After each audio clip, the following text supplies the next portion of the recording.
Ավտոմեքենան կորցնելով կառավարումը բախվել էր Ախուրյանի բժշկական կենտրոնի լաբորատորիայի պատին։ Մեքենայում հրդեհ է բռնկվել, շենքի պատը փտուզվել է։ Ուղևորներից բացի նաև 2 քաղաքացի է տուժել։ Դեպքի վայր ժամանեց Հրշեջ փրկարարական ջոկատի 1 մարտական հաշվարկ։ Իրականացվում է հրդեհշիժման, որոնով փրկարարական աշխատանքներ առաջի տուժածներին առաջի օգնության ցուցաբերում։ Դրանից հետո երկրորդ ազանն է ստացվում,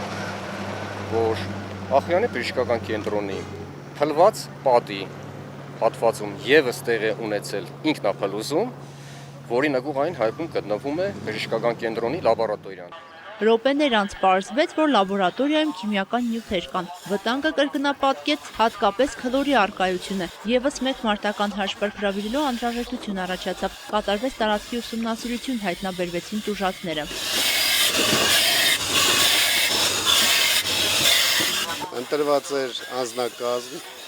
որը որ նախնական պատրաստություն ուներ ընդհանրապես, բայց այն մակարդակը, որը որ ապահովեց արդյունքում, շատ բարձր միջազգային ստանդարտի մակարդակ է։ Այդ արհեստավարժությունը, որը ձեռք բերեցին, իրանք կփոխանցեն իրենց գործընկերներին։ Պայմանական արտակարգ դեպքի սցենարը մշակել են տեղի ու ամերիկացի փրկարարները։ 10 օր առաջ ԱՄՆ Կանզաս նահանգի ազգային գվարդիայի եւ Միացյալ Թագավորության 6-րդ գումարտակի փորձագետներն առաջին օգնության, կենսապահովման հիմունքների եւ վտանգավոր նյութերի հետ աշխատանքի թեմաներով դասընթացներ են անցկացրել Շիրակի մարզի 6 Հրշեջ փրկարարական ջոկատների համար։ Վարժանքը գործնական հմտությունների ստուգատեսն էր։ Ավարտել են դասընթացները բոլոր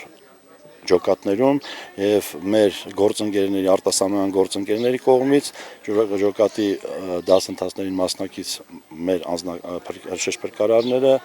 փրկարարներին տրվել է սերտիֆիկատներ։ Արդյունավետ դասընթացներ են անցկացվել, նմանատիպ վարժանքները հայկական կողմին եւ մեզ թույլ են տալիս կատարելագործել մեր գիտելիքները։ Արտակարգ իրավիճակների նախարարը նշեց, որ ծանոթ է Շիրակի մարզային փրկարարական վարչության խնդիրներին, տեխնիկական հագեցումն առաջնային է համարում։ Նազելի Էլբակյան, Խան Հովհաննիսյան, ժամը լրատվական։